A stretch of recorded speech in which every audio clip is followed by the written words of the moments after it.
സൈഡിൽ ചെറിയൊരു കറുത്ത പാടുള്ള വാഴയിലയിലേക്ക് നല്ല നാടൻ കുത്തിരി ചോറങ്ങോട്ട് വിളമ്പിയിട്ട് ഒന്ന് നികത്തി അതിൻ്റെ മുകളിലേക്ക് നല്ല നാടൻ മാമ്പഴ പുളിശ്ശേരിയുടെ മാമ്പഴമിട്ട് അതിൻ്റെ നല്ല കൊഴുത്ത ചാറ് അതിൻ്റെ മുകളിലേക്ക് ഇതുപോലെ ഒന്ന് ഒഴിച്ചു കൊടുത്ത് കണ്ടോ, അത് ചാടുന്നത് കണ്ടോ.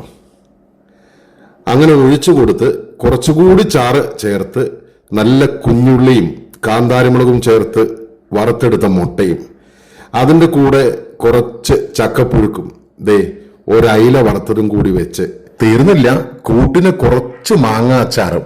ഇനി ആ മാമ്പഴം എടുത്തൊന്ന് പിഴിഞ്ഞ് അത് മാറ്റി വെച്ചിട്ട് ആ ചക്കപ്പുഴുക്ക് കുറച്ചെടുത്ത് അതിലേക്ക് ചേർത്ത് വെച്ച് കുറച്ച് മുട്ടയും അതിൻ്റെ കൂടെ നമ്മുടെ മീനിൻ്റെ നല്ല ദശയുള്ള കഷ്ണം നോക്കി അതിലേക്ക് എടുത്തു വെച്ച് ഇങ്ങനെ എല്ലാം കൂടി ചേർത്ത് ഒന്ന് കഴിച്ചാലുണ്ടല്ലോ, എൻ്റെ പൊന്നോ സ്വർഗം.